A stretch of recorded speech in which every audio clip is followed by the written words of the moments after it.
in the neck. Done. Brady doesn't know.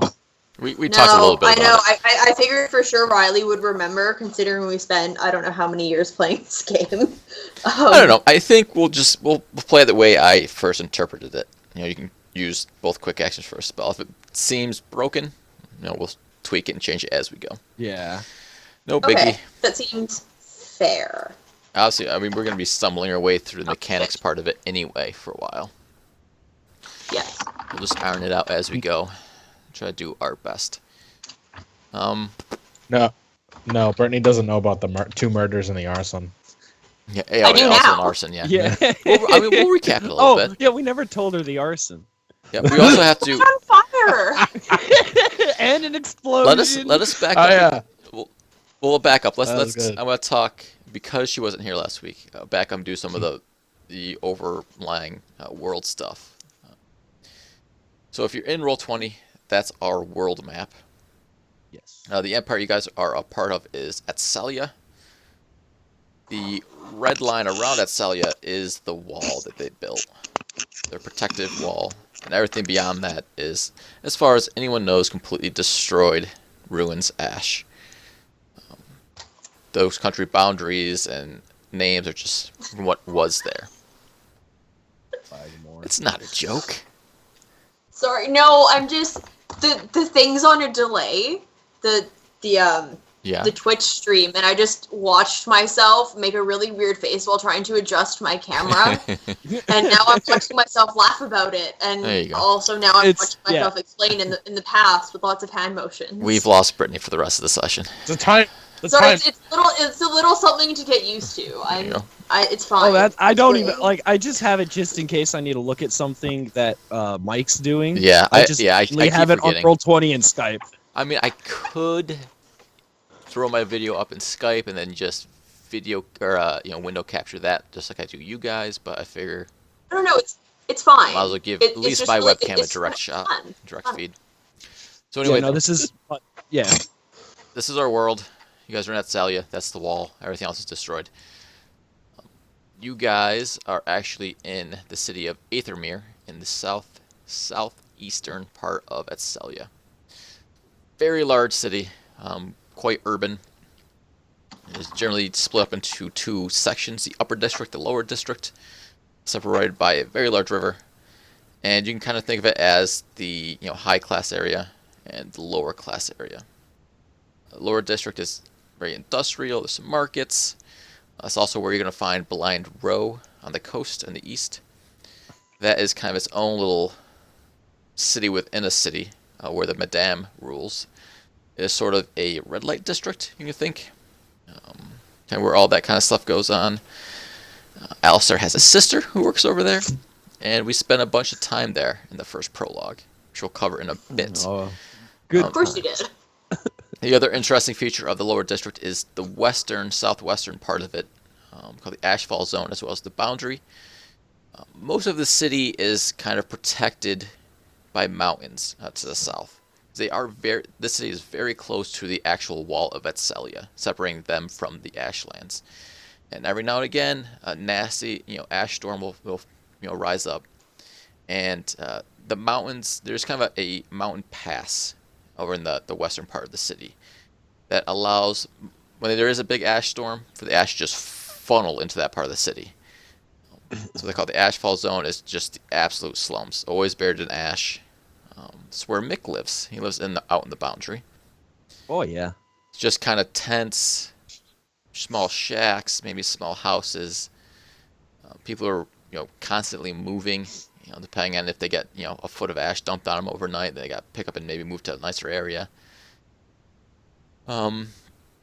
Coal Alley in the middle of the lower district is the industrial factory area. It's where Mick works. Very heavy pollution, kind of nasty. That's why I said the lower district.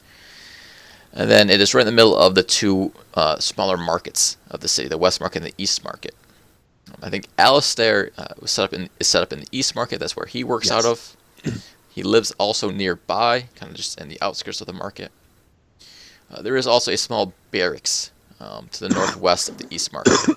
That would be where your employment is based out of, Josephine. It's kind of the hub for the Imperial enforcers, the cogs. Most cities in the Empire are also heavily influenced by the corporations. There's a handful of corporations that kind of exist with the Empire, that kind of the powerhouses. In Aethermere, the corporation called Cindersturm is a dominant force. You'll see their private enforcers out as well, kind of enforcing their own, rule. But as far as the Imperial enforcers, aka you, Josephine, are concerned, most of your job revolves around upholding basic laws, kind of acting as a police officer, but also spending a lot of time supervising and kind of overseeing the factory area. Because factories, production, and industrial stuff is very important to the Empire, not just the city itself, but the Empire as a whole.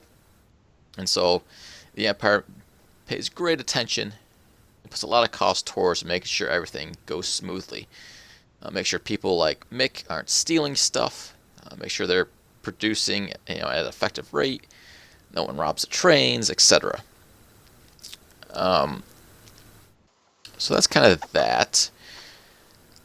Last week in Prologue 1, which occurred about a year ago before what's going to occur tonight, Alistair, our lovely little black market dealer, who's based out of the East Market, was given a contract. Contracts he gets all the time, usually to move something of questionable legality for large sums of money.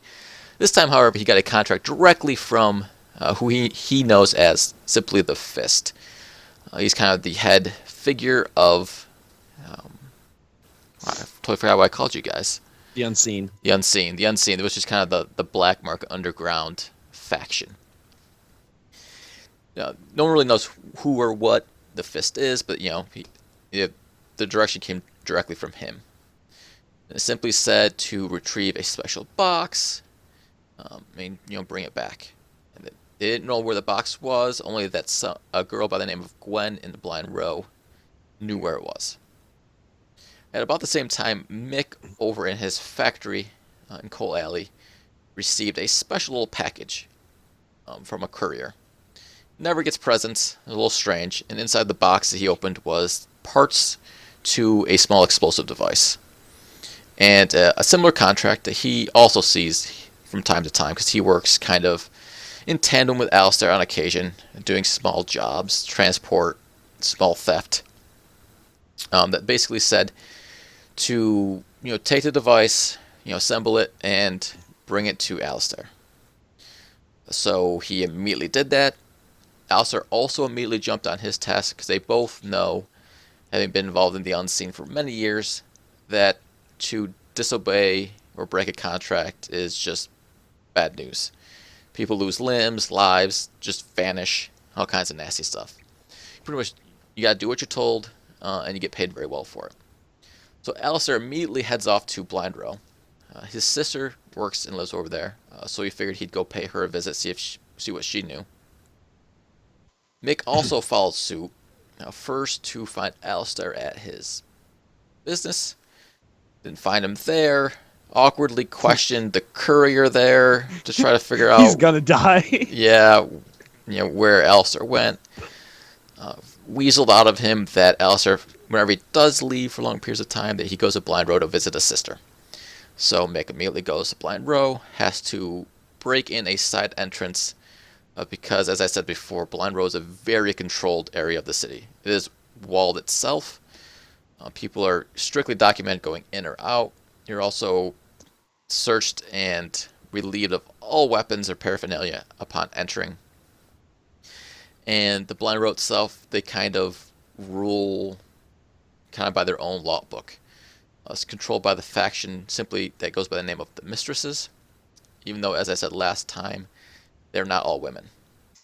There are men mistresses, steamjacks. I mean, it's an entire city within a city. And it's not just a sex trade, it's gambling, it's, stuff that kind of exists in the gray area. So Mick sneaks in, stumbles to one of the largest mansions he can find. Still trying to find somebody who knows where Alistair is. For some reason, got it in his head that to get into the mansion he wanted to enter, that he would have to pay like a door fee or something. Even though that was not the case, for some reason he thought that, and because he had absolutely zero money, he decided the best course of action would be to pickpocket a passerby. He attempted to pickpocket a man who walked past. The man caught him, immediately yelled, thief, this guy's trying to steal from me, blah, blah, blah. Mistresses who are just everywhere in the city immediately, started, pulled guns on him. A warjack that was guarding the mansion fired some shots at him, and he was forcefully escorted into the mansion and put into kind of a solitary room. Probably going to be banished, maybe branded so he can never return. But as he went in, he saw Alistair, who was waiting in the foyer for his sister to come out. They kind of connected. Alistair kind of saved Mick's bacon. The headmistress of the mansion kind of told Alistair just to, Mick was her responsibility, or his responsibility, and Mick was saved from possible disfigurement. About that time, they met up with Alistair's sister, Aurelia. They went upstairs and questioned her. Mick felt very awkward and confused and out of his element through the whole process of being in essentially what is a brothel. It's a brothel, and he's meeting with his sister. Right. That's all Mick knows. Mick didn't know about before. They're talking about business, and he's not really sure what's going on. Almost immediately, Alistair discovers that Aurelia does know a Gwen. She's heard of a Gwen, a new worker in Blind Row, who recently uncovered some sort of information that has gotten her into a bit of trouble. Also picked up that this Gwen happens to be the daughter of the Madam, who is the head of the mistresses, head of all Blind Row. Very, very powerful figure in all of the city. Aurelia arranges a meeting for them to meet the Madam. They meet her. The Madam seems to know lots of things and tells Alistair that he will tell Alistair where this box is, because that happens to be what Gwen knows about. That there's a special box. No one knows what it is, what's in it, etc. But she knows where it is. The Madam agrees to exchange this information if Alistair carries out a very particular assassination contract. Alistair immediately agrees. Says, yes, ma'am, that's exactly what I'll do. And they head off to the Upper District, because that is not only where the assassination target is, but also where the box is said to be. I think you guys first went after the box. Yes. You were told that it was in a small tea shop, kind of just outside the High Gardens in the Upper District. Beyond that, you didn't get any other information. Eventually, you guys broke in, started looking around, found a safe underneath some floorboards behind the counter. Yeah. But in trying to uncover it, you woke up the Gobber woman who ran the shop. Mm-hmm. She came out, pulled very expensive, very illegal magical pistols on you, Mick, then drew another one on Alistair. I think eventually, it was Mick Mick, you kind of knocked the pistols out of her hand when she wasn't looking, and Alistair just knifed her right in the back. Right in the back of the throat. Just killed her right on the spot.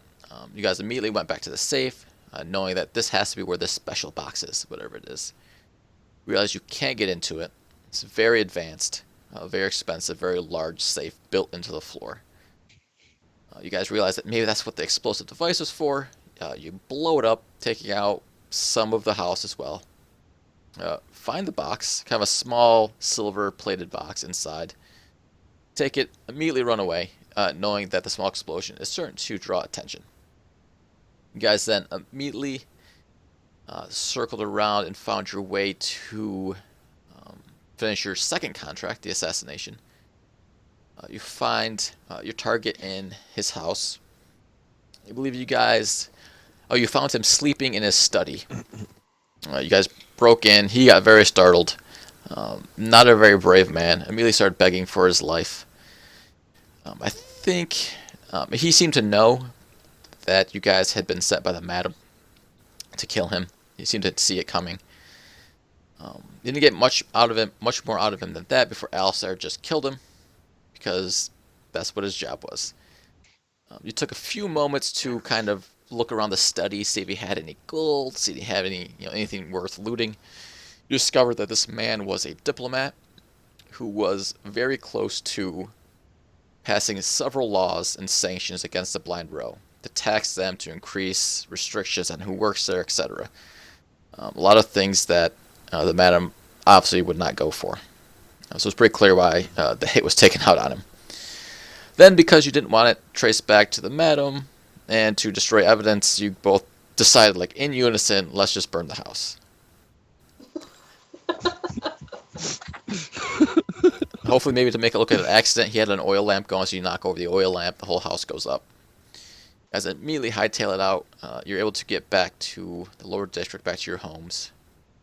Mick rolls right back to, right back to the boundary, right back to his house, right back to work. Alistair eventually goes back to his place, hands off the box to another faction member, and I think that was where we ended, kind of the completion of both contracts.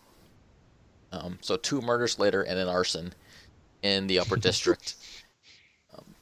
Things seem to go 2 well. murders, an arson, and a terroristic bombing. Yeah, Yep. you were given 2 very important, very specific tasks. Completed them. So that's where we left it. No witnesses. Yeah. As far as you know. Surprising. Yep. Obviously they'll notice the explosion and the fire and all that stuff, but yeah, no one saw you. So that brings us to. So proud. She said, "I'm proud." Yeah, I think this campaign's gonna have a very different tone, I think. Oh yeah. Yeah. Murder, Also in a far different murder. environment. So that brings us to tonight, to prologue number 2. Our second and final prologue. This time revolving around our character who wasn't there last time, Josephine. Yay. I don't know if you decided on a last name, but for now you're just Josephine.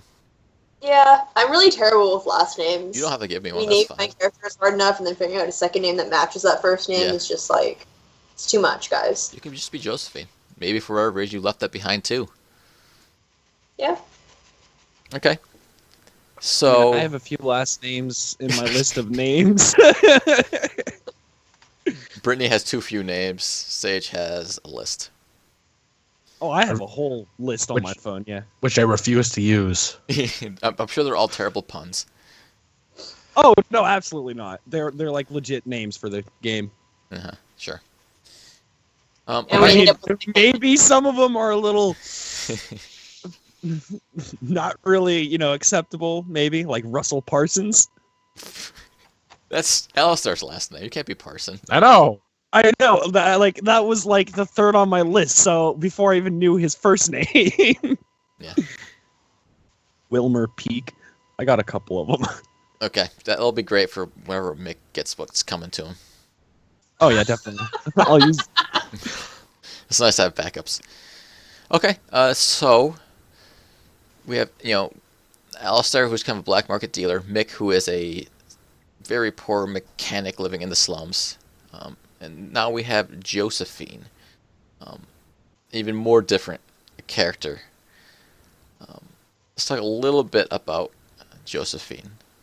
You are a Imperial enforcer, sort of a hybrid soldier / law enforcement. There's really no need in the Empire for actual soldiers, because they're all that's left.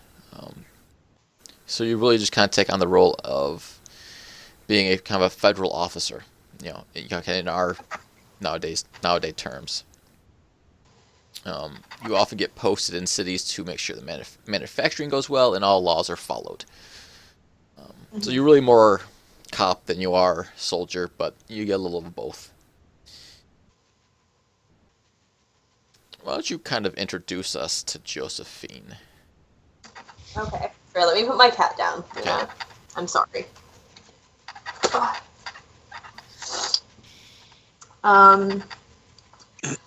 hard to know how to introduce her though, because I feel like when we spoke about it, you're like, keep your background secret, and they will discover it through. Okay, we can do that then. So I guess all Yeah. we really need to know is that you're an enforcer. You've been doing it for a few years. Kind of since you were a teenager, you kind of just joined up of your own volition. You were assigned to work in Aethermere at some point. How long have you been in this city? This has kind of been I'd your say only a few station? years. This was probably my first post after training and graduating. stuff like that. Yeah, training, test runs. They sent you to Aethermere. Most of your post is up in the lower district. You will find cogs as well in the upper district doing their own thing, but for newbies, or for some a little bit lower in the ranks, you get to police the lower district. So most of your day-to-day life kind of consists of patrolling Coal Alley, for the most part, supervising shipments, manufacturing, all that very boring stuff. Maybe breaking up, bar fights of all the workers when they get drunk after work. That kind of stuff. Nothing too exciting. I mean, you've been there for a few years, so I think, you're kind of rising up in the ranks a little bit. I forgot to put together a list of ranks within the cogs, but it's going to be very similar to, in a police force, kind of in our day and age. Kind of the basic being either a recruit or a corporal. After that, you get ranked up to a lieutenant, and captain, and so on, major. I think at this point, I'd kind of decided, unless you have other thoughts, that you kind of be a lieutenant at this point. You're kind of like that second rank up. You get a little bit of a supervisor, maybe get a couple of the younger recruits that kind of work with you. But you're still kind of near the bottom of the totem pole. And you're still working in the lower district. Yeah, like I've been here long enough to start getting settled in a bit, but I'm not particularly known anything. Yeah, and some of your job would be when new recruits get sent in to start working in the lower district. They get put under you for a while. They follow you around. And I think most of the time you'd be working in small units anyway, depending on what the task was. So I mean, most of the time it's the same thing day after day. Every once in a while you'll get sent out on certain missions, certain tasks. Maybe you ride a train from one part of the city to the other to make sure shipment gets there in time. Otherwise, you're just kind of within the lower district patrolling. So, I guess we'll just jump right into it. This day, it's about a year after Prologue, number 1. You report to... You also, I would say, you live within the barracks too. You'll have your kind of own... Not a great room, nothing fancy, very military, kind of issue everything. So that's kind of where you live. That's where you start. You wake up. You meet after you get ready, get your gear, eat some breakfast, that kind of stuff. You always report to your supervisor, a guy with the name of Captain Jarvis Maverick. He's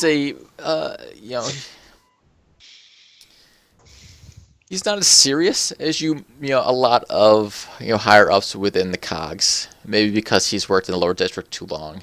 A little cynical, but he's fairly laid back, except when it comes to dealing with the Wraithborn, which is kind of the name and term used for people who use magic.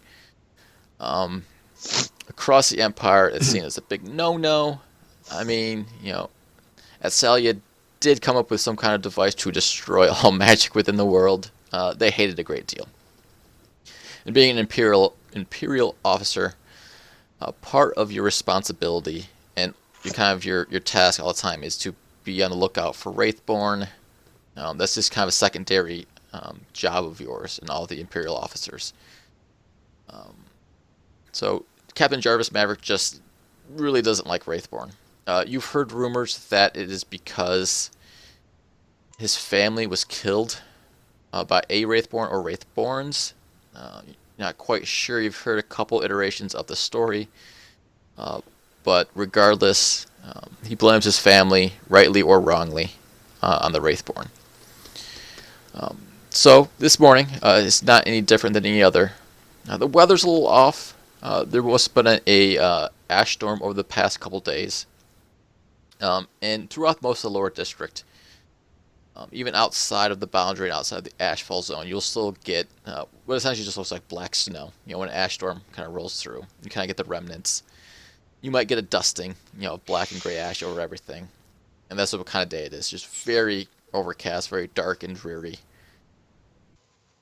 You make your way to the captain's office. He's there. He's always up early. He's there with his oil lamp going, papers all over the place. He's never a very presentable person. He's always, his hair's always a mess. It always looks like maybe he slept in his clothes. Like I said, he's not your typical military officer. But you step in just for your duty. Most of the times, he'll tell you an area of the city that you're going to get to patrol that day. Usually it's just go to this factory, or maybe there's a special shipment that you need to go out to. This morning, he kind of looks up at you as you walk in the door. And he goes, "Oh, Lieutenant Josephine, I got something special for you today." Oh, really? Because I was really hoping for another factory. Well, we'll get back to that some other day. Now, Sure. do you want the good news or the bad news? Because I think I have a bit of both. Can you just smush it together and make some mediocre news? Fine, whatever. Sassy. Seems there was a bit of a murder down in the boundary last night or the day before. Reports are a little sketchy. And I know we don't often go down to the boundary for such silly things, even as murder goes. Those fools are always killing themselves. This one, a little strange from the reports coming in.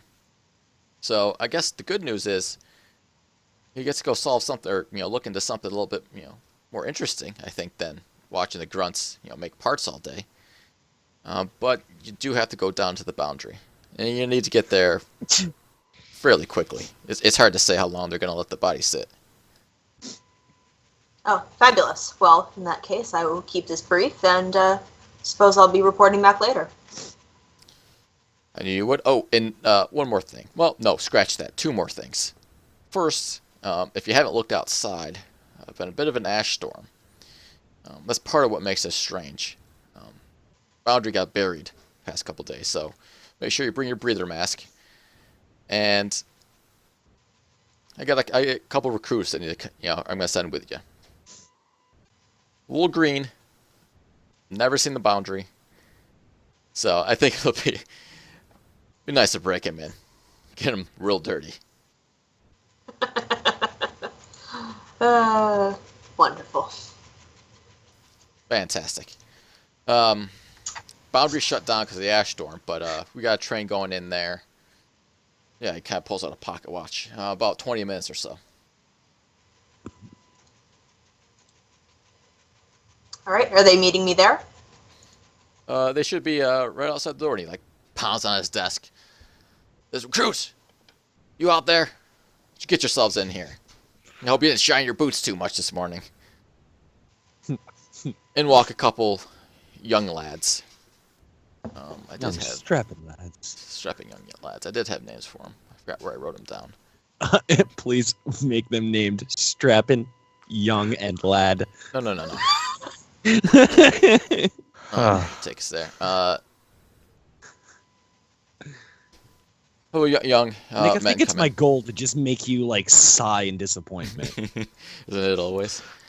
Every day. Yep, and obviously these two new recruits are going to be played by our lovely Sage and Nick for the time being. Oh yes, hi.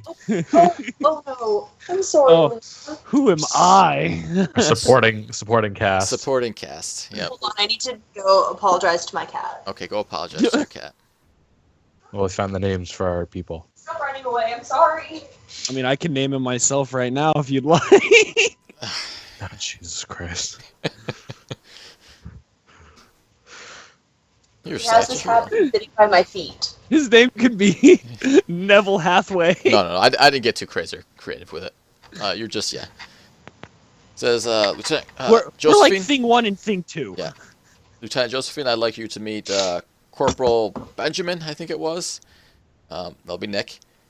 And Corporal Darvish or something stupid like that. Not Sage's character. Corporal Darvish. Corporal Darvish. I gotta write that down so I can actually remember my own name. Yeah, it's easy. Okay. Oh my god. Corporals, this is Lieutenant Josephine. She'll be overseeing your duty today for the next few days, however long it takes. I know you guys are new and fresh here, but I say the best way to learn is to really get your hands in there. And by in there, I mean in the nasty ash and slums of the boundary. So, enjoy. Yes, sir. Yes, sir. What the fuck? Do you say that? No. Okay. Please say This that. is so weird. Yes, sir. What the fuck? But being an NPC? Yeah. Okay. This is a little awkward, but I'm enjoying Well, it. do it. You don't have to Let's do it. much. Take the pressure off me. Should I make him the disgruntled employee again? Maybe this was a terrible idea. Yeah. Just go. Just roll with it. It's clearly going so well. Yeah. You just have to roll with it. Yeah. We gotta roll with it.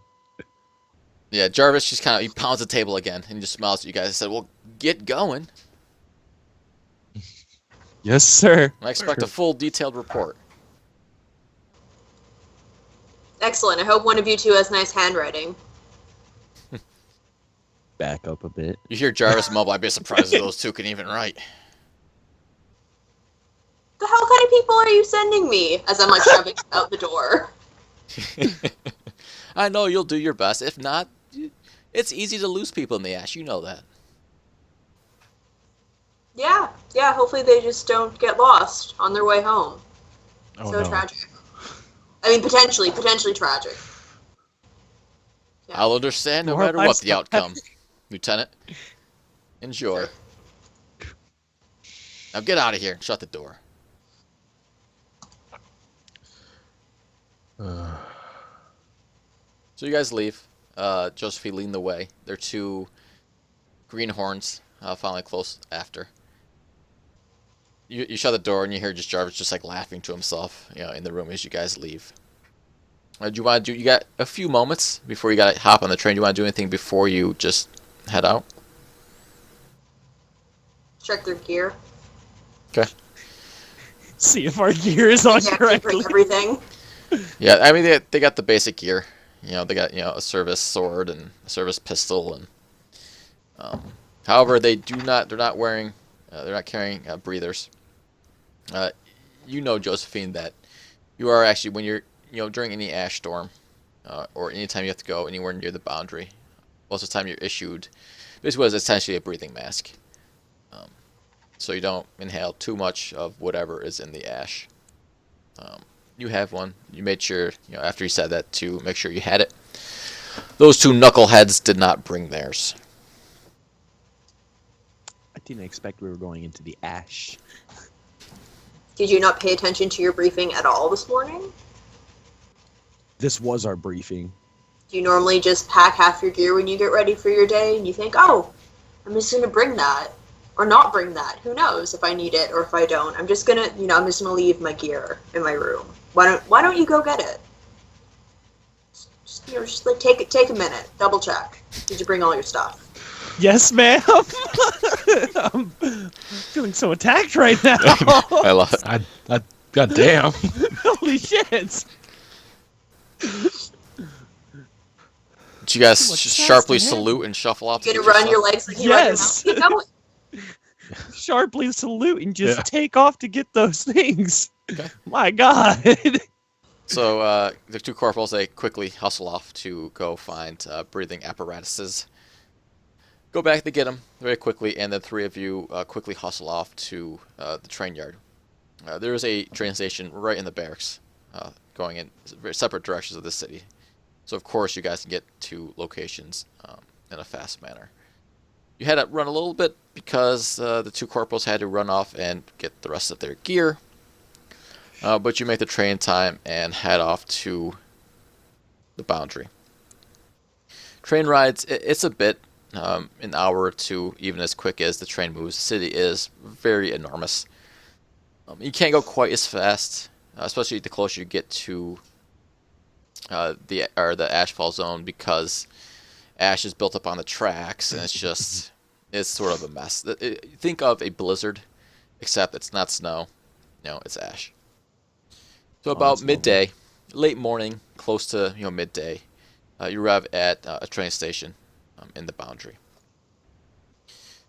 To Mick's homeland, or place of employ. This is essentially that looks lovely. the slums of the city. The Shacks, shacks and rickety houses, just kind of built here and there. Skulls on the wall too. Yeah, just a whole bunch of different cultural influences. It's just kind of an eclectic mess. And now you guys, kind of leave the train station, kind of stand at the entrance, looking out over just the mess that the slums are. And there's about a foot and a half of ash, that has fallen down over the past couple days because of the ash storm. A lot of people are out and about, shoveling it as you would snow, pushing out of the way. There are a few, like old rusted steam jacks, milling about too, kind of helping out. But that's about the most advanced, technology you're going to find in this part of the city. These are very poor people. A lot of them are workers, if they're employed at all, like Mick, who every day has to ride a train to Coal Alley to work in a factory. Everyone is home, though, today because of the ash storm. The trains going out, their own trains were kind of shut down until stuff can get cleared out. And it is just a mess. As you did, you did get a few more details as you left Josephine about where to go. Jarvis had explained to you, or maybe he gave you like a written out report, one of the reports, that there was a deceased body under strange circumstances in the nearest market square to the train station that you guys arrived at. We've been to the boundary at least a few times. You've been in the city for years. It's probably not the first time having to go down here for something or another. It's kind of a unruly area. For the most part, you wouldn't have cogs there around the clock. This is not an area where they would routinely patrol. A little bit like the Wild West, for the most part, unless there's something big going down, they largely ignore it because no one wants to go hang out down there. They just kind of let the poor do as they will. So you probably won't see a lot of friendly faces. You also know that most of the people who live there have a bit of disdain for basically any authority figure, as you might imagine, but specifically the cogs. It'll be very obvious who you are, who the three of you are. You all have kind of basic issue uniforms, this emblem on, and your rank and all that kind of stuff.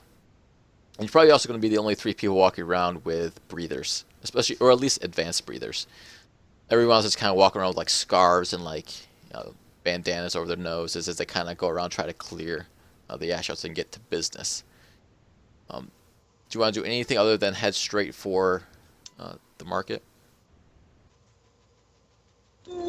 Might as well, but I feel like my character would probably just be like, are we even the enforcement here? Looking around at all the faces and people just kind of glaring at them. Yeah, the people nearby. Congratulations, you volunteered to go first. I shove him to the front of the line, and he gets to walk ahead of all of us. March, Corporal. Yes, sir. I don't even know where we're going. I direct him. Okay. This way it is then.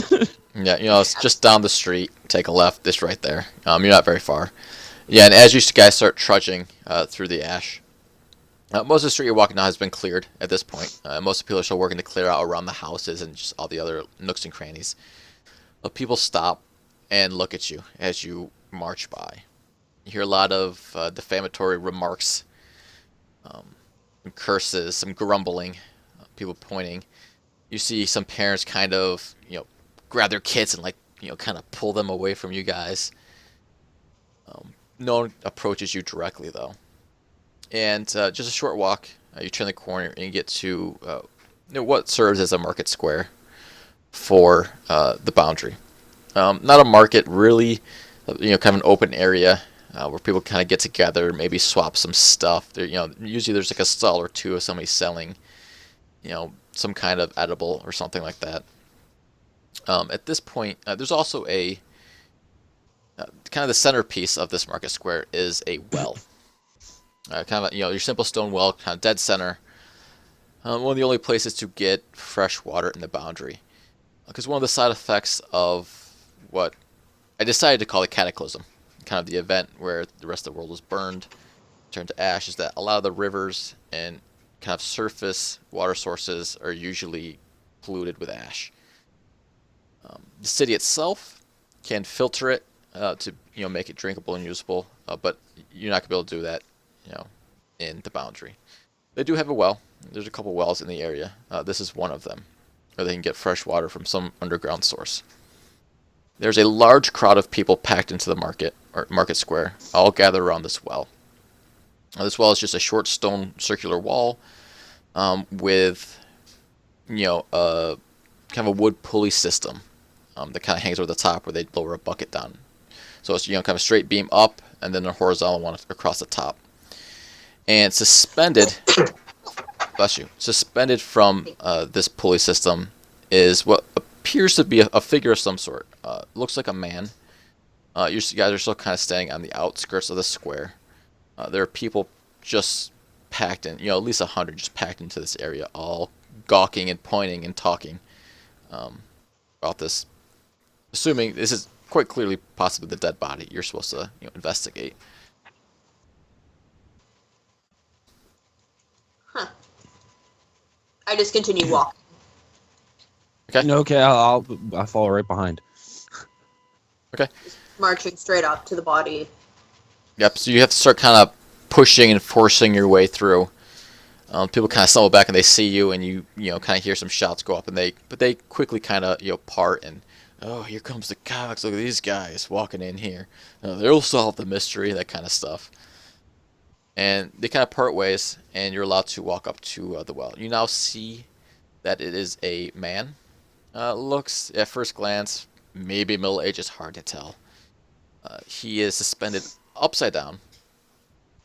Just kind of the rope around the pulley is tied around just one ankle and it's just hanging there. Nearly unclothed.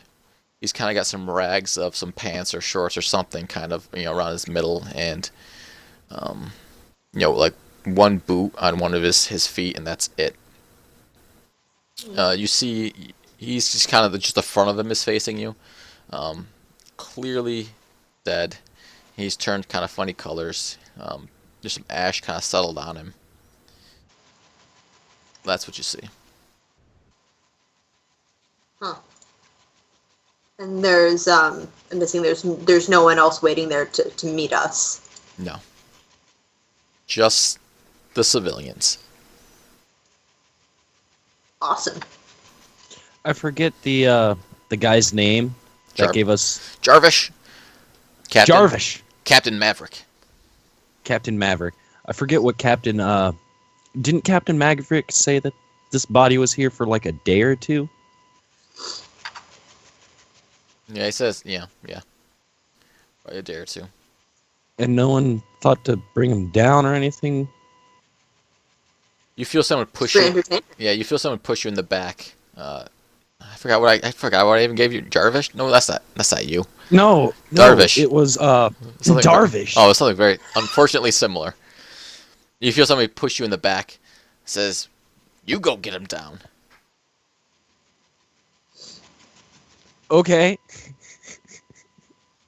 I'm gonna go get him down. I'm gonna grab his arms or whatever, pull him this way, and try and get him off of it. Okay, Darvish, you walk up, you kind of reach, across the well, you grab his arm. I just stand there. Yeah, he's not in good shape. Imagine all the fluids kind of collect, towards that end. You pull him kind of half out. He kind of pivots out. Where he's tied is like very close to the top of the pulley system. I sort of shove Ben forward. Yep. Say, go help him. Make sure he doesn't fall in. Yes, ma'am. Go help. Okay, how do you want to help? I mean, Darvish is just standing there, at least holding like the guy's wrist. He's still tied up. I gotta untie him and like pull. Darvish pulls, and I'll like try to get up and untie him or cut him loose. Okay. So Ben, you start. You kind of have to climb up on the stone wall and kind of wrap one arm around the pillar of the pulley system and kind of reach up and out to try to. Are you just gonna try to cut the rope that's around his ankle? Yep. Okay. Probably gonna fall straight in the well. unless I mean, how tight a grip do you have on him, there, Darvish? Oh, I'm like holding both his arms. I know he's gonna cut the rope, so I'm like preparing myself for this. Yeah, I mean, that's gonna happen. Like the size and angle and everything, like with grabbing both his wrists and kind of pulling it back as far as you can, kind of angled out from where he's tied up.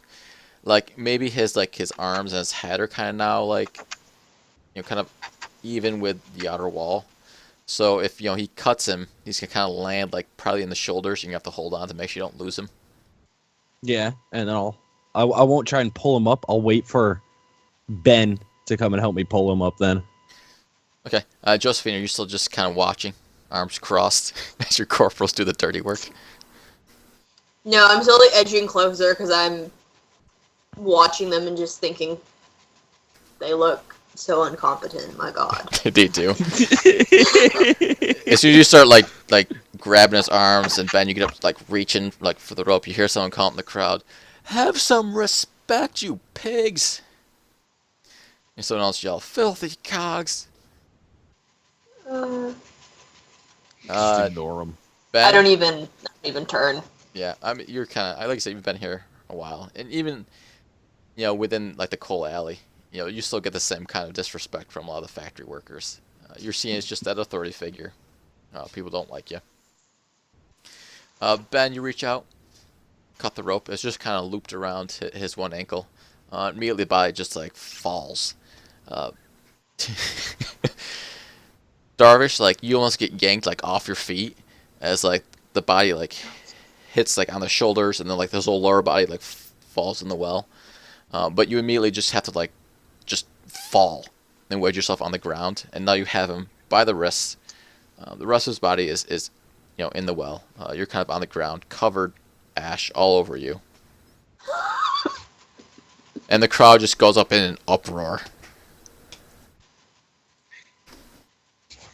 So the body is fully in the well then? No, I mean you have him by the wrists. In the water, I mean the water's much deeper. It's not like he's wet or anything, but he's still... Okay. You let go, you're losing I thought he fell. Okay. I'm gonna ask Ben to come help me out here, please. Quickly make to grab around the... Okay. Try to grab around his waist and pull up. Yeah, you have to reach in, kind of grab his shoulders and pull him up, and working together, you're able to pull him over the side and drop him on the ground outside the well. Both of you are covered in ash and other things you don't want to know about. The man is now kind of... Yeah, you pull him out, he's kind of laying on his stomach now. So now, his back's facing up. You guys see on his back is largely clean except for some words written in ash.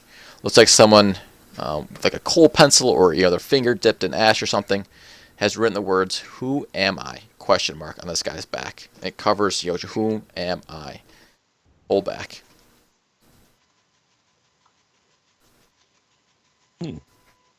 I'm guessing you haven't seen this before?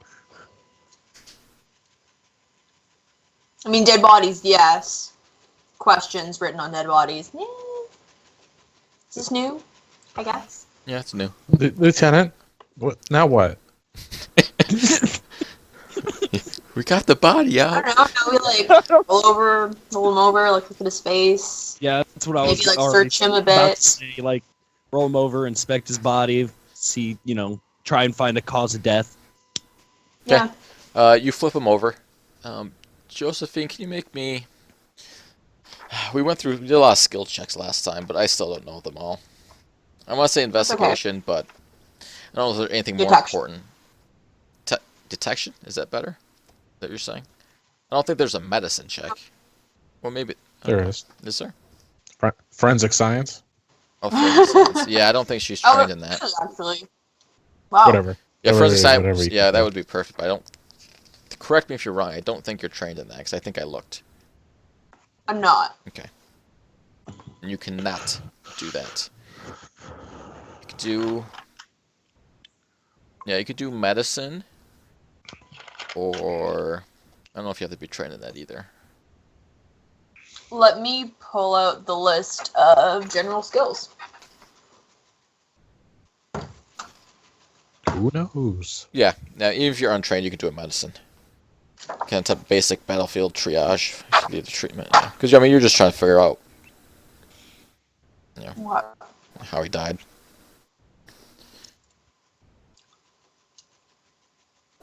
Oof.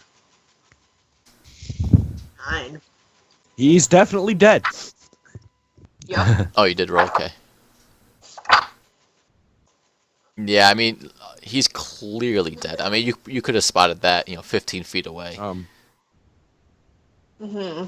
Am I supposed to roll anything too, or if you want NPC to. just no rolls? Oh, okay. We don't even have skills. Yeah. So give me a if you guys do roll, you can give me a 2d6 plus. Hold on, just a minute.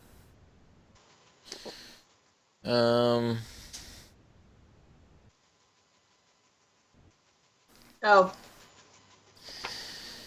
Apparently medicine rolls are for healing people. Yeah, I know.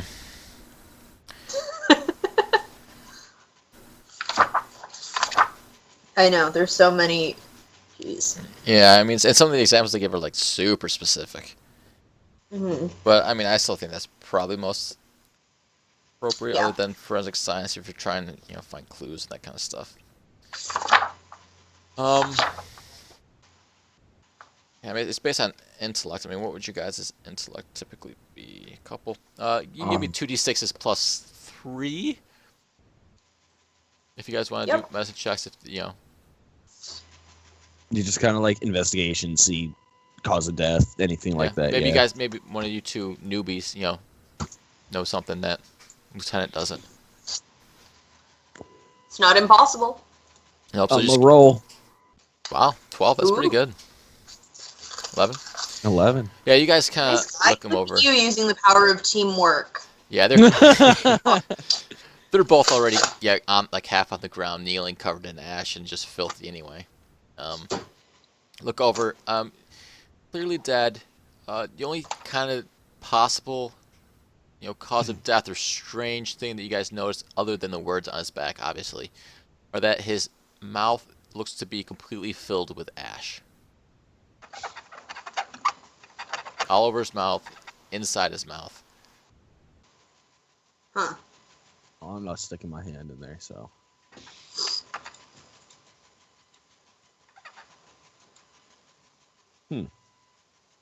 I passed that information on to Lieutenant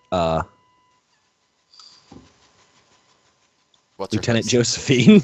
I forgot her name. You're very shaken. This is a rough first day to start your employ. Lieutenant, just sitting there for like a few minutes. Josephine, that's right. He's got ash in his mouth, a lot of it filled. Cool. Sure, this is valuable information to someone. He could have suffocated. He could have, that's probably how he could have died. We can. Okay. You hear someone from the crowd nearby yell out, "So who did it?" And then you hear someone else yell, "Are there going to be more dead? Are they coming after us? Do we need to be afraid?" I don't even say anything. I just continue like looking at the body. Okay. Like tapping my foot a little bit. I'll look at her and realize she's not going to talk to him, so I'm like, okay, everybody calm down. We'll get to the bottom of this. You know, just give us some time. Someone has balled up a bit of wet ash, like a snowball, thrown it, and pelted you square in the forehead. Darvish. It doesn't even bother me. I'm already covered. I just look at him and be like, I'm already covered. What's the point? Half the crowd laughs. Half the crowd kind of shouts. Just kind of shouts out rude remarks at you. I lean forward and I stage which I'm like, this is why we don't talk to the crowd. Well, if there was any witnesses, you would have to talk to the crowd to actually solve a case, Ooh. Lieutenant. Oh, Jesus Christ. Move away from him. I like pat him on the head a little bit and I'm like, but remember the part where we established that this is like, a couple days old? So I continue just like patting him on the head. Have you seen the population of this place? Yes, I have. Someone was bound to have seen something. Possibly. It's not impossible. But it's not also necessarily possible. I guess we have to do some actual investigating. Yep. Okay, so what do you guys want to do? Ben? Yes. Don't look at me. Suggestions from the rookies. What? Any thoughts, you two? It's a training exercise. Oh, God. Guys, to teach you the power of teamwork and working together. And that you can Seems to rely be on so yourself to solve problems that you didn't think you could handle. Well, my thoughts are there's not really much evidence for anything. All we really have to go on is a dead man and words on his back saying, "Who am I?"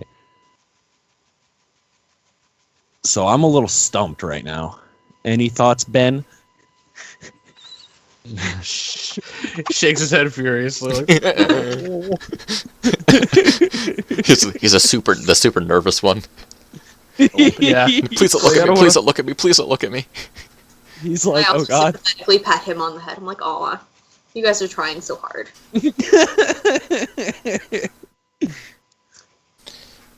My first reaction would be to ask, the citizens, but they don't seem like they'll help at all. So, As I question for the GM wipe for a some second here, because ash I don't know the answer to this question. Yeah, go for it. What do we do with the body now? Like, is there someone that will come take it away, or like, how do we signal that? We burn it. Are you the GM? In some instances, you would burn it. Typically, even in the boundary, kind of what you would do when you come across murders, dead people, would be first to figure out what happened, who they are, to see if maybe they have family or something wants to claim them and do whatever kind of burial rites their family observes. If you cannot find family or someone who can claim the body, then you would burn it. Okay. So I was right. Hey. Yeah, actually. That's your last resort. It's not just find the body. Okay, let's just light it up. Burn it. Yeah, no, of course not. It'd be very similar to in our day and age. Like, let's figure out who this person is. See if someone wants to bury them or whatever. Going to a murder scene and being like, all right, lights a match, covers it in gasoline. All right, yeah, job's done. Yeah, not how it works. Yeah. Got everyone. We can go home now. Yeah, even for you, you cogs, even in the boundary, you still gotta. Yeah, and so it looks like my first option was the correct one. Okay, to talk to the citizens and figure out who he is. Then see if he had any known enemies, someone who wanted him dead, anything like that. Okay. Do you want to do that, Darvish? Oh, I'm telling this to the lieutenant. Like, I know you are. It's training, I guess. So. Yes, preparing you for the real world because I care. Because I care. Yeah, I'm sure you do. So much. So Ben, so much. Let's go ask around, I guess. Okay. Send the rookies to go do some canvassing, door-to-door questioning. Okay, so you guys just kind of stand up. You guys are, discussing what to do. And as soon as you turn around to kind of, start asking like that, the first person who's closest to you, because I mean they kind of just circled in. They're so packed in pretty tightly. The crowd is. As soon as you start to go question people, you hear someone yell. Someone kind of steps out and looks back at the crowd and yells, "They want to ask us some questions. Do we talk to Cogs?" And you hear most of the crowd go, "Hell no!" And the crowd starts to kind of disperse. Oh, I'm gonna catch one of them. Okay. I sprint after the closest one. I'll tackle him if I need to. I mean, they're not running away. You can easily I walk up thought to they someone. were just like disperse. No, it's just like, okay, party's over. scatter. Yeah. Cogs are here. They got the body down. Let's, okay, now it's time to clear out. The spectacle is kind of over. So they start kind of wandering away. You want to go? Yeah, I'm definitely going to try and ask someone a question. Okay. You walk up. You kind of touch a man on the shoulder. Or grab him, whatever you want to do. I don't know how you're accosting Excuse me, sir. You just kind of like tap, like light tap, and be like, "Excuse me, sir," or "ma'am," whichever. He turns around. It's a man. Very clearly a man. Big bushy beard. He goes, "What do you want, Cog? I got nothing to say to you."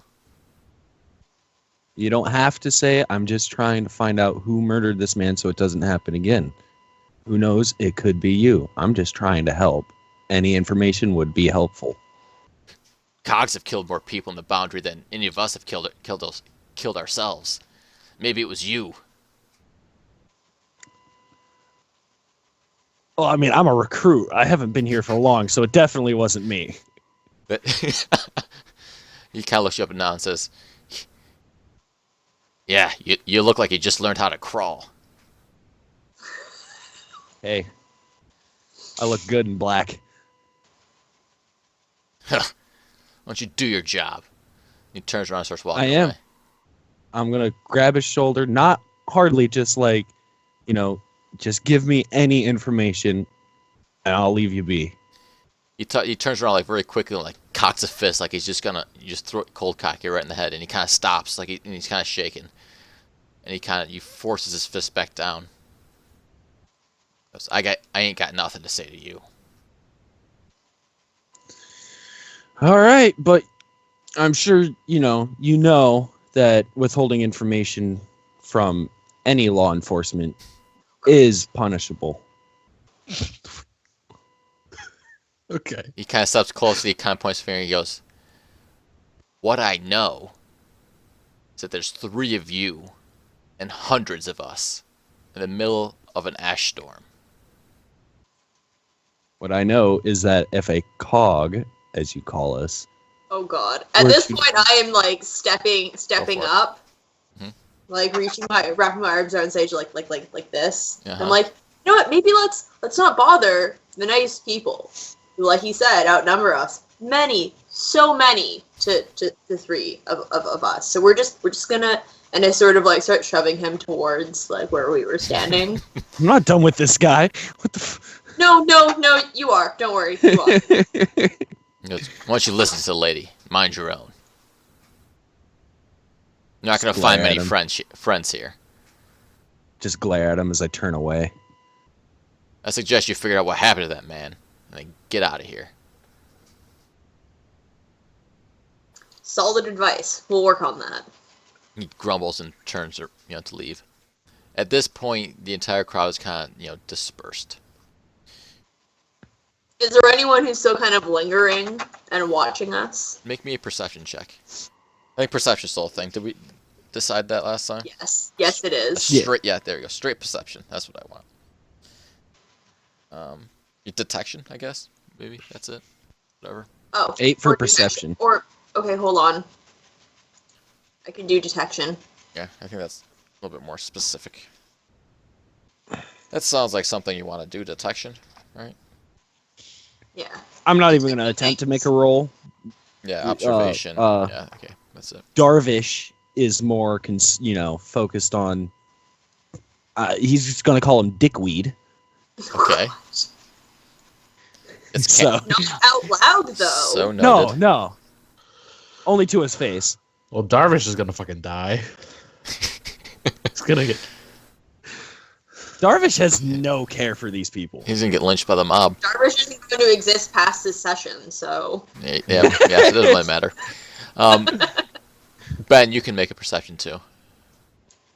So just roll me 2d6 plus. We'll give you 3.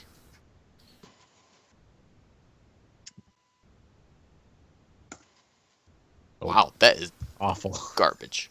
Bad. Garbaggio. Yeah, you guys really don't notice anything. I mean, there are a few people that, like, in the crowd that kind of, walk a little bit slower. That kind of look back. Yeah,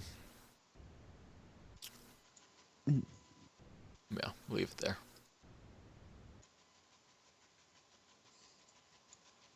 I'm gonna do one more look at the body. Okay. Maybe like not put my hand in his mouth, but open it a bit, try and see if I can empty it out without having to stick my hand in there, the ash in his mouth. Okay, you're going to empty his mouth. Okay. I mean, you never know. People are weird. They might put something in there. Okay. Darvish goes back over to the body, kneels down the ash, starts digging around in the guy's mouth. Not digging around in his mouth makes it sound so bad. I don't know what you want to call it. That is kind of what I'm doing, though. Yeah, okay, that's what I thought.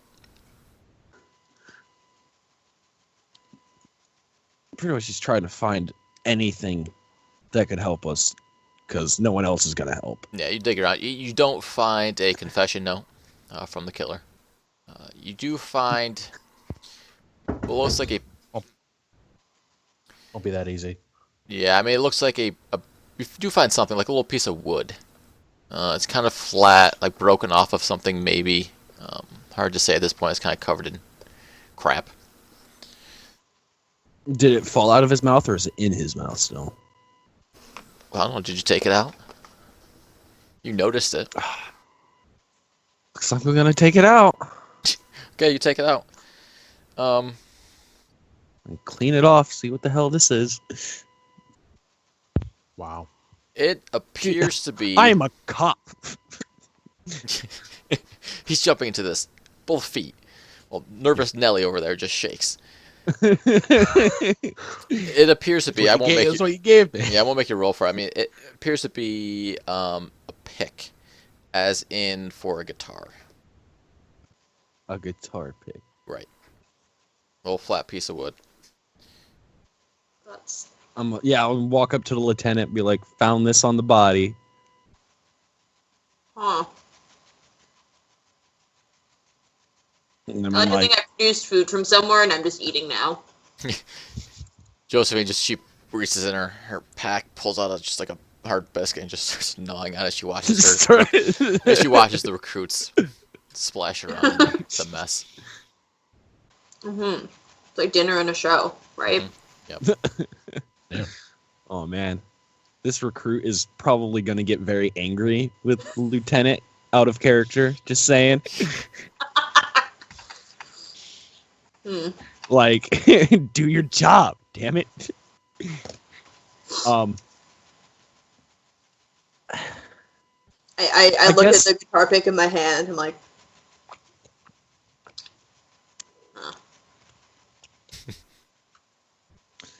all right. I'm gonna go ahead and maybe see how deep I can, like, how far I can see into the well. See if anything fell in there when he was being hung. Gotcha. Okay, go ahead. You start doing that. Josephine, make me another perception. Benjamin, what are you doing? He's just standing around. looking. Just. I want to go home. Yep. not sure what I'm supposed to do. Oh, I meant detection, but whatever. oh, okay. I can roll detection. Lieutenant, tell me to do something. Yeah, that gives you a bigger bonus, 11.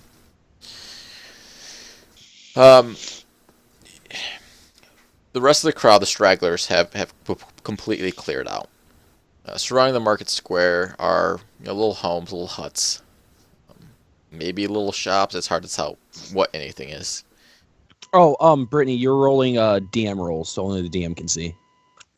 Oh, okay. How do I not do that?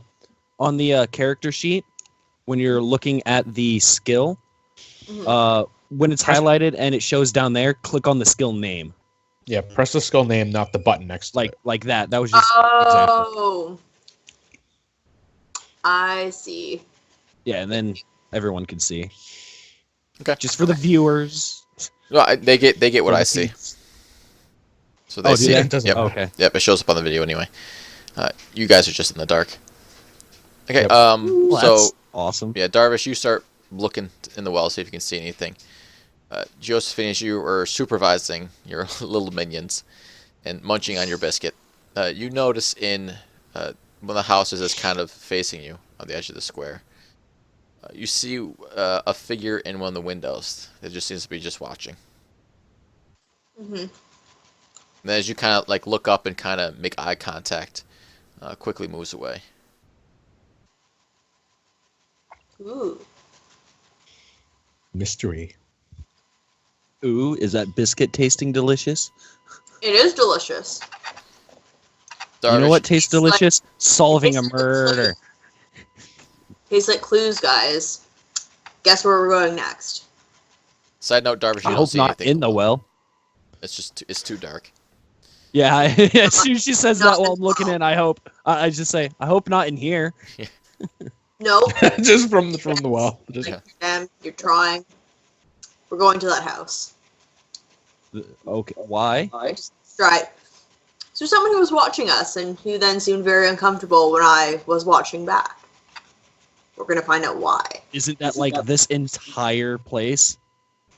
I mean, yes, but most people were pretty open about the fact that they were watching this. They were, all up in the body and us in the square with the yelling. But this person's just watching from their house. Okay. Like a creeper, like a creepy creeper. So I just start walking. Okay. I'd follow behind. Why not? Screw All it. Ben, stay at the body. No. I would stick close to the lieutenant. Okay. You guys walk up. Josephine, you taking the lead? Are you gonna knock or pound on the door, kick it down? Knock on the door. Okay. You knock. Just open the door. Just kick it down. I want to ask. I don't want to assume you're just gonna be polite about it. You knock on it a couple times. It cracks open like a foot, and you see the face of an older dwarven woman kind of peering up at you. And she just kind of looks at you up and down, and doesn't say anything. Hi, I'm Josephine. Can we talk to you for a minute? You're gonna get that filthy body out of here? Ain't good for nothing. Yes. She kind of like squints at you and looks you up and down again, and then slowly opens the door and steps back and lets you guys walk in. She goes, "Thank you. Don't touch anything." And she looks at Ben and Darvish that walk in. She said, "You two can stand by the door." Oh, I was gonna say I'm not walking in. I'm gonna stand outside so I can keep an eye on the body. I get like a little bit in, and she says that. I'm like, oh, sorry. Stay by the door. Yeah. She walks over and she plops down on a chair. And she, without even introduction, she just says, "You asked me. He got what's coming to him." Do tell. Tell what? He got what's coming to him. And why did he deserve what was coming to him? She like rolls her eyes and says, "That damn fool has been playing a silly banjo every night for the past couple weeks. Middle of the night, all hours, wandering around, playing as loud as he can. Bastard can't sing a note either." I poorly stifle a giggle. Mm-hmm. So if you ask me, I say we're all better off for it. I can see how that would be frustrating, to put it mildly. Kindly get his filthy corpse out of here so the looky-loos aren't crowding up my front yard. We can all go back on living. Continue just like nodding along. I'm guessing that the figure that we saw in the window is not her. It's hard to tell. It could be her. Okay. You don't happen to know if he has any family, next of kin? I sure hope not. If he does, I hope they're not as musically disinclined as he was. Truly a curse. Well, thank you. You have been most helpful. Certainly appreciate your time. If you have anything else you'd like to share, please do so. Otherwise, we'll just be on our way. Once you do that, make sure you get that mess out there cleaned up.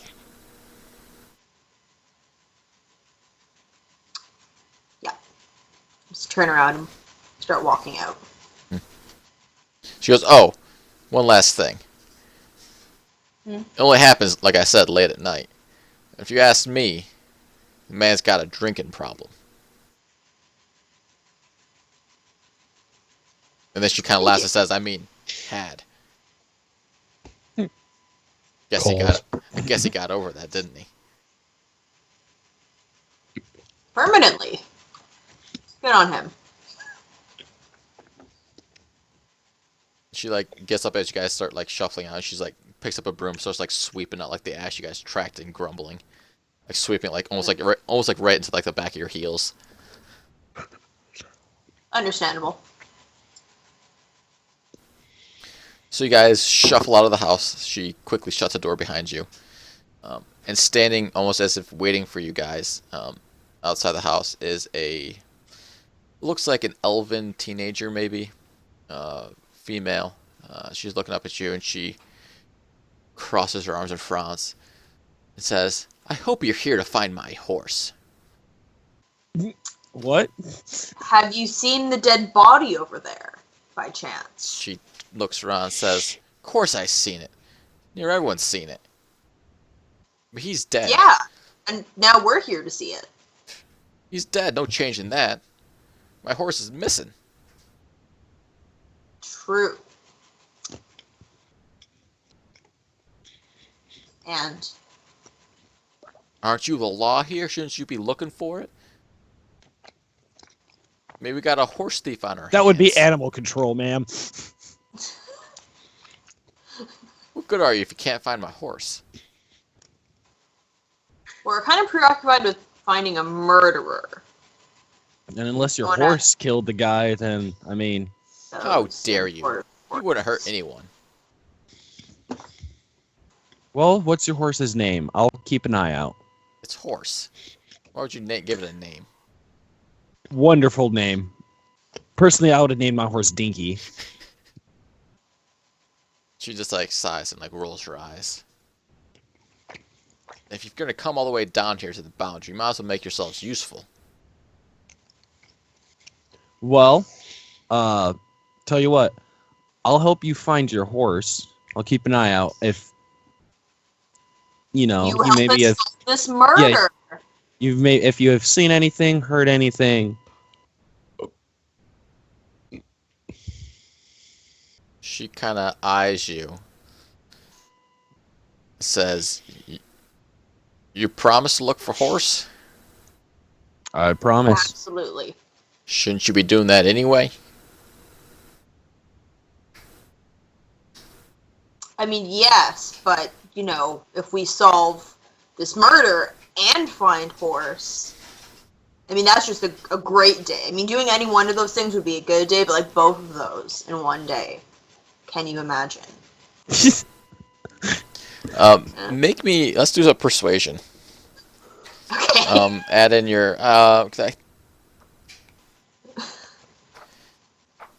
don't know what automatically gets added into that, but I know like some of the skills I can kind of determine which stat gets thrown in. Persuasion. Yes. That's what I would that be see intellect? Smarts, words. Who knows? Persuasion's not even on here. Not a Yeah. oh, jeez, not a skill. Negotiation, I guess. Yeah, negotiation or Bribery. no, because that's money. You're No, yeah, no. I think interrogation, negotiation would be the best. negotiation. I feel like there was one similar. I mean, it could be like intimidation, but yeah, I mean, you can give me negotiation. Okay. Well, intimidation because you have to roll whatever. It's not specifically tied to a stat. It can be like whatever you want. Whatever. I mean, negotiation is fine. Probably. I mean, you are offering something for something in exchange. Yay! Wow, that is, yeah, That's good. a pretty good one. Yeah, because I mean, you're offering to fight her horse in exchange for information. So I mean, it is negotiating. Yes. She looks up and she says, "Fine, if it makes things a little quicker." Absolutely. That guy's name is Boris. I don't know his surname. Thinks he's thought he was in love with me for a while, but damn fool thinks that about everyone. Boris. Claims he's a bit of a romantic. Plays that stupid banjo all the time.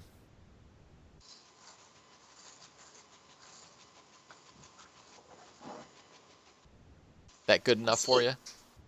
That's perfect. You Anywhere gave us a name. in particular that he liked to play the banjo?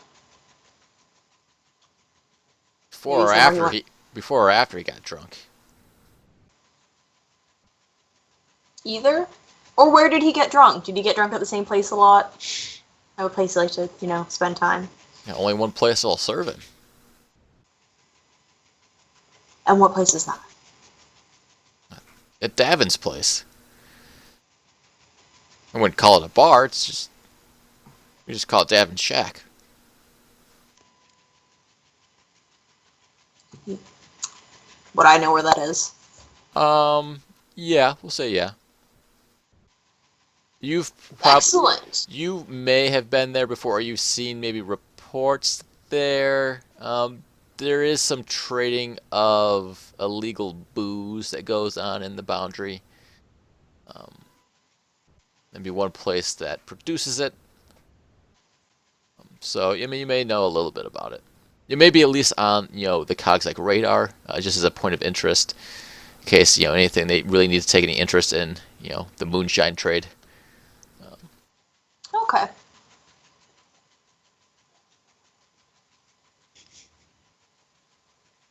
Alright. In the interest of not being a total asshole. So where was the last place you saw a horse? He was tied up right over there, and she points to like the other side of the market square. Tie's still there. Half the rope's still there. Okay. I walk over to inspect the rope. Okay, she follows you, and the rest you walk over. Oh, okay. Unless you're gonna do she's something following, else, go ahead. okay. No, go ahead, Darvish. Oh, no. I didn't know if she was following or not. If she wasn't, I was just going to be like, thank you or whatever, but she's following, so never mind. Yeah, of course she's gonna follow. Must make sure you guys are doing your job. Yeah, you get over there. There's the far side of the square. There are a number of wooden posts, for tying up whatever.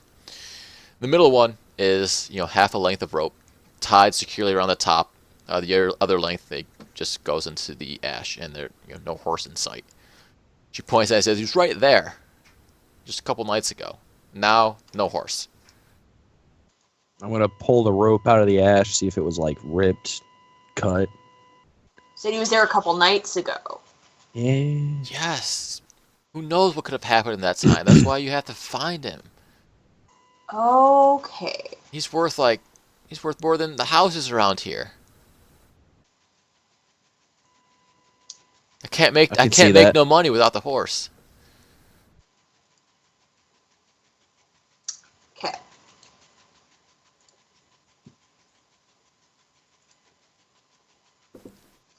Did you say you're doing something? Yeah, I was pulling the rope out of the ash roll to me see a the 2d6 plus 2.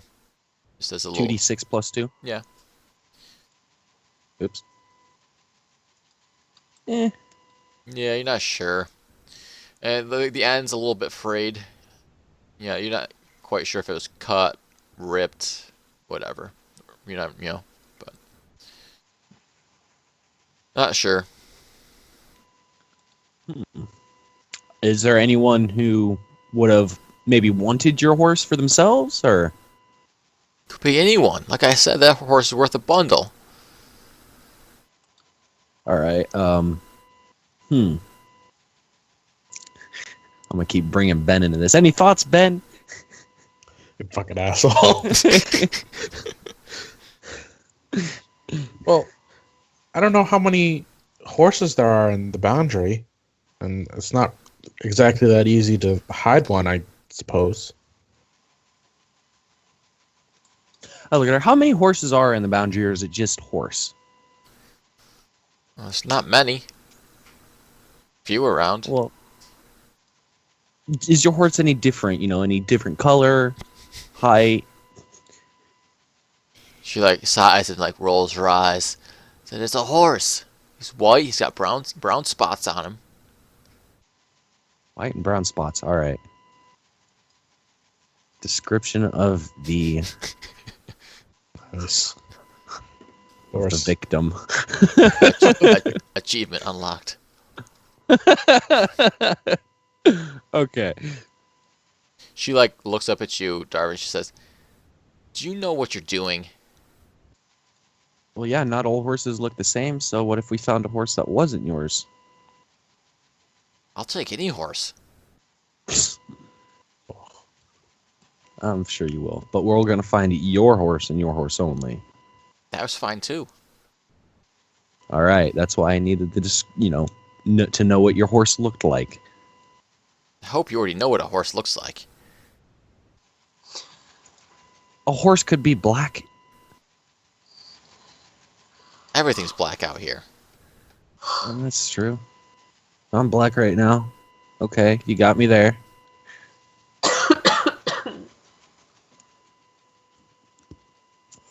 Well, I doubt there'd be any hoof prints in the ash about now, since it was a few days ago, so that's out of the question.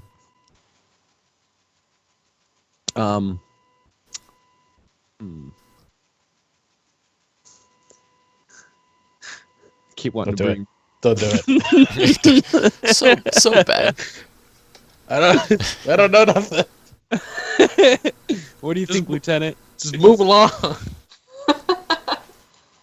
I mean, well, we can definitely keep an eye out for horse while we go to that guy's shack. Darvin? Davin. Davin. Yes, good old Davin. Yeah, good old Davin. We'll take like a scenic tour through around here on the way to the shack. Okay. Yeah. That's what we'll do. Yeah. Are you looking for anything on your scenic tour? Horse, mostly. yeah, Horse mostly. anyone like following us too. Okay. Anyone giving us weirder looks than usual. Right. Make me perception checks. Or Or would that be whatever. Detection. Whatever. Yeah, detection. okay? For me, would that I'm learning, be guys, too. Come on. 2d6 No, it's plus okay. 2 or plus 3? What have you? A 3, I guess. I think that's what I had you roll last time. Okay, 10. Oh my god, sorry, my character sheet is all wonky looking. Terrible. 7. Yeah. Can't Benjamin's just like staring at his feet as he kicks through the ash. He's just kind of like not wanting to make eye contact with anybody. He keeps clicking his heels together, hoping he goes home. Yeah. I mean, you don't see anything strange. I mean, people give you looks, mutter about you, but that's nothing. No, nothing unusual. No sight of like a horse. No. I mean, you see a couple dogs jumping around and run through, but nothing larger than that. Eventually, you guys make your way to Davin's shack. At this point, we're looking middle afternoon-ish, maybe early afternoon.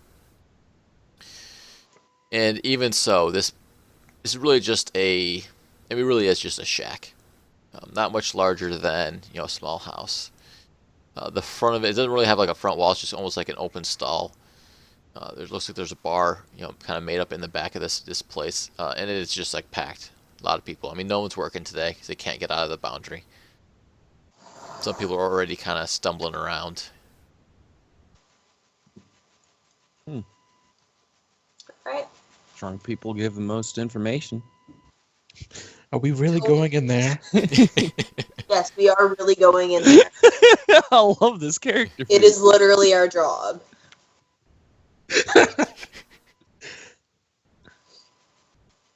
Oh. I mean, hey, at least it's not a creepy basement, right?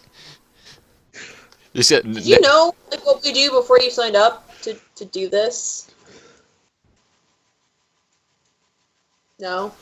Silence. Who are you talking to? You. I didn't know what to expect. See the world, they said. Pa just wanted me to be in the guard like him.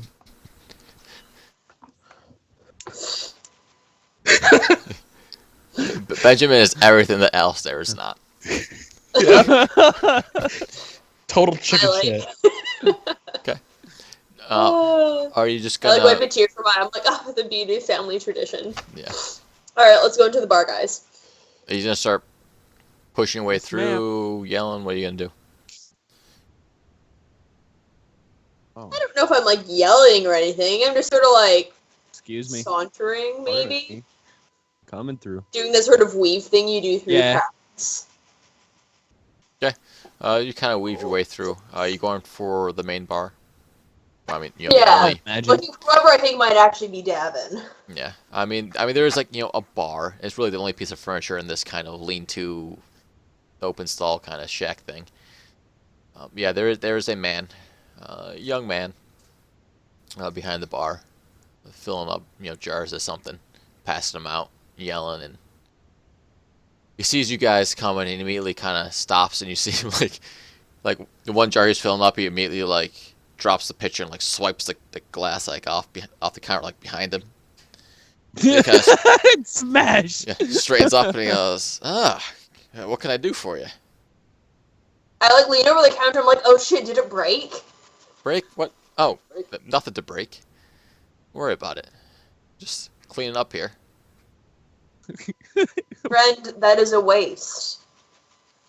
What a waste. Oh, Lord. it's fine. It's just water. I give him a look that says like. I look seriously, at like the person next to me that is just clearly drunk and be like, some good strong water. water. You could say it. Special. The ash. Things are a little pollution maybe. Makes people sick from time to time, but we get by.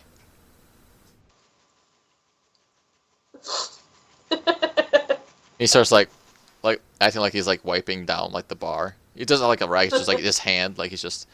It's just. Calm down. That's not why we're here. I like to think that I'm laughing as well in game. Yeah. Like I just think this is hilarious. And he like looks at you guys and. I try and reassure him, like, it's fine. This is not why we're here. I could care less. You know what? More power to you. No, really, honestly, we're just trying to solve a murder. I mean, y'all can just drink your water in peace. Water. He just nods and says, "Yeah, of course. I heard about it." Yes. Yeah, Boris. Correct? He like He spent a lot of time here. he stares at you and says, "Oh, yeah, maybe." Yeah. Maybe.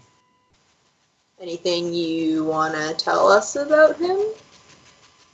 He like Friends, enemies, favorite color. he looks around him Should say favorite color. and he kind of leans forward and says, "I'm not sure this is the time or place. I have a reputation. You have to understand." No, I understand. In this town, in this place, you kind of have to keep one. I would imagine. People see And me talking. horses did- Yeah, people see me talking to Cogs. I mean, if they stop buying my water, That is fair. That is fair. Yep, that is fair. Well, we would like to talk to you. So, is there any point that we could? not so loud. Privately. Listen. And he kind of leans and he acts like he's like polishing. He's kind of like, looking into his shoulder to whisper to you guys. Says, "Couple minutes, circle around back. I'll slip out. Maybe we can talk about." I give him like the okay sign, and Okay. slowly start making my way out the door. Well, Yeah. all three of us going wouldn't be the best idea, and this is my character's personality coming in. So Ben, stay here. Don't make any make this look suspicious for us. What? Have some water. Have some water. Oh, As you guys start to turn around and do whatever, Davin leans back and he shouts out, "That's right, filthy cows! Get the hell out of my bar! Don't you dare ever come back! We don't serve you or your kind here. Get out of here!" Okay. I try to make him look good. I run for the door a little bit. That's right. Pick it up. I guess I copy. Screw it. Oh no, the bartender is spooky. I would imagine that Benjamin is actually kind of freaking out right now. Did you stay behind, Benjamin?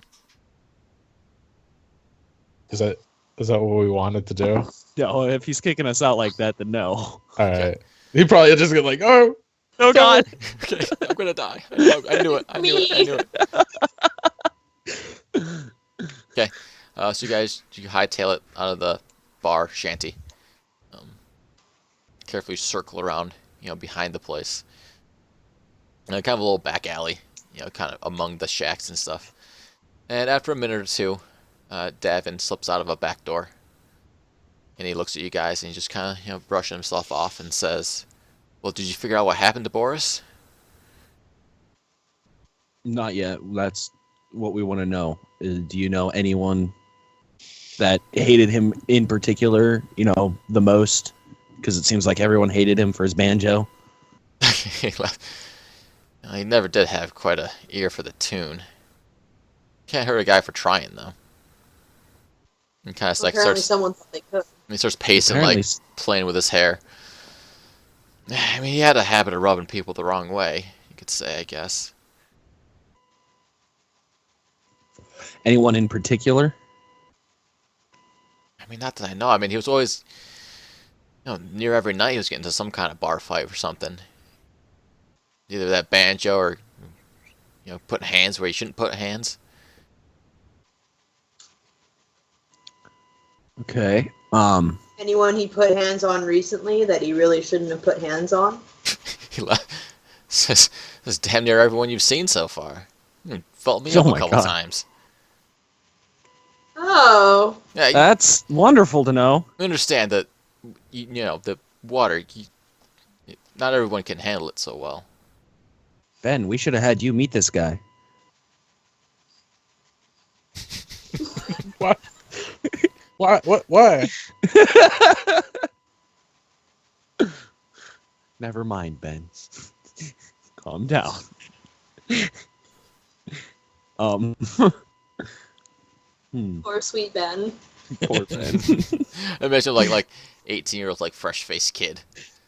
Yeah. I'm gonna make a difference. I'm gonna be an enforcer. Yeah. And now this is not what I signed up for. Mistakes were made.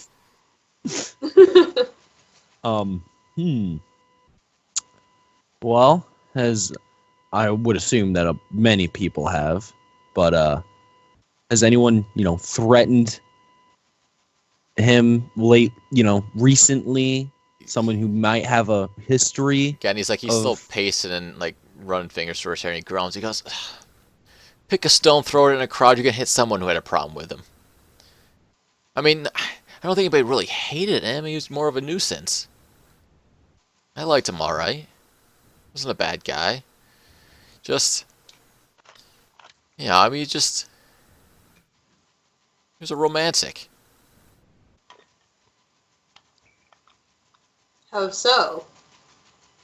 He was always always a feel on everybody.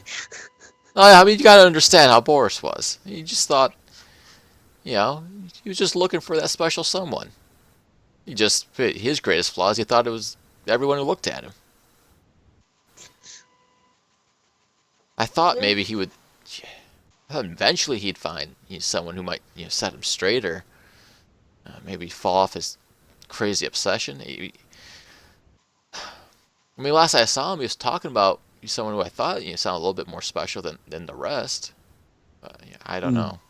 Did he ever say a name or what this person looked like? He or she, apparently.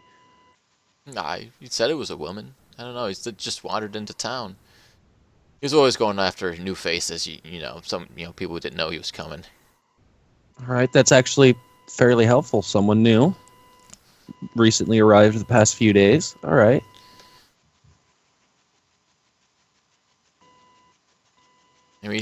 He said he was gonna. I don't know. He said he was gonna meet her. Did he say where? No. He just. After I closed up shop, he would just, wander the boundary, playing, singing for anyone who was out. Fool thought someone would hear his songs and just fall madly in love with him. You understand that didn't quite happen. Apparently, someone fell in love with doing something else to him. Well, I do thank you very much for this information. If my partners here, Ben or Lieutenant, have any questions, go ahead, guys. I'm done with my questions. No, actually, you did a good job. Oh, also, have you seen a horse? What's that have to do with Boris? It Nothing. has nothing to do with Boris. We're helping another person right now at the same time, ish. Might as well, See, I've seen horses. I don't understand. White with brown spots. Oh, Evelyn's horse, yeah. Yeah, horse. Yeah, horse. Yeah, she has a horse. White, brown spots. Yeah. Have you seen it lately? Apparently it's been missing for a few days. Really? No, not recently. She used to tie it over in the square, usually. Yes, it's not there. Yeah, Rope's that's where cut. I'm missing from. Yeah, rope's cut. It's gone. Yeah. Wait, do you think that has something to do with Boris? I mean, it could, possibly, which could give us a little more reason, but that's why it's just kind of secondary. Well, I don't think a horse killed Boris, but No, that's not what I'm saying. that man's tune could. Whoever killed him took the horse. So. A murderer and a horse thief, then, huh? Hey. Possibly. If you commit a murder, why not do something else, right? I'm not sure where you'd go with a horse. Away. Yeah, away from the scene of the murder. Give yourself somewhat of an alibi. I was here. It wasn't me. I stole this horse. I was too busy committing a horse thievery. And he says, watch. Everyone knows that horse. The best horse around. Besides, And I don't think anyone would take it horse- from, Evelyn. She's a sweet kid. Besides, the horse seems to have disappeared around the same time that this man was murdered. So, if the horse thief is a different person, they might have seen something. So, either way, it could be helpful. Shit, just ask around. It's hard to miss that horse. Someone All took right. it. Unless they didn't go through town, but All right, will do. Thank you very much. Enjoy your water. he just kind of like looks at his feet and plays with his hands. He goes, yeah, thanks. All right. Don't get in too much trouble. And he kind of starts walking back inside and he turns around and says, I never talked to you. No, not no. even. No. He nods and steps back inside, shuts the door. All right. So we have a suspect, possibly a new woman in town a few days ago. hmm We're most likely going to have to ask around. again to people who want nothing to do with us. That is literally the job. You know, right? I mean, it would be a little helpful if they actually, were willing, like this young man that we just talked to. Very polite. I like this guy. Yeah. The guy at the square. Totally unrelated side note. How much longer are we thinking of playing for? We can wrap it up whenever you need to wrap things up. And if we have to continue, we'll just continue. Starting to become sleepy. Okay. I don't foresee us finishing this little story arc, but I mean, we could certainly just finish up next week. That's fine. Oh yeah, definitely. Okay. I'm fine with that. Yeah, sorry. This week and next week are days that I work, so I've been up since 4. Yikes. Yeah. I mean, it is a little bit earlier for you still on the West Coast, but still, yikes. Yeah. Definitely. It's 8 p.m. now, which is normally my bedtime, so I'm just like... Yeah, I understand that. I go to bed at like 9 every night. No, 9 or 10. Yeah. Yeah, I try to go to bed at like 9 or 10 every night too. Yeah, so I gotta get up at 6. That's fine. I mean, do we want to just kind of wrap things up now? I'm almost leaning towards it. Okay. Because then, assuming a similar time frame for next week, and we have like another 2 hours, 2.5 hours to play. Yep. I'm fine with that. We can break it into a 2-parter. I don't want to just... I mean, for one, there's no quick way to just tie it up, wrap things up, tie a bow on it in a half hour without getting into like the important bits. Yeah. Yeah, and I can feel myself getting tired and like interacting less with the story, and I'm like, That's okay. Yeah. Ben, speak up a bit. I like Ben. I do. I like Ben too. I love Ben and Darvish. Darvish. Darvish. It's pronounced Darvish. Sure it is. I'm from the Western Empire. I'm from the Western Empire. Okay. Well, yeah, we'll kind of put a pin in it for now. We'll pick up part 2 of Prologue 2 next week, same time. That's fine. All right, I'm all good with that. We got our some pretty good information. Got the starting points to quote unquote lover. Quote unquote lover. Okay. All right. It's a good start at least. I mean, better than shoving my hand down a throat. That was really funny though. So I'm going to end the stream, and we'll. Guess we'll just.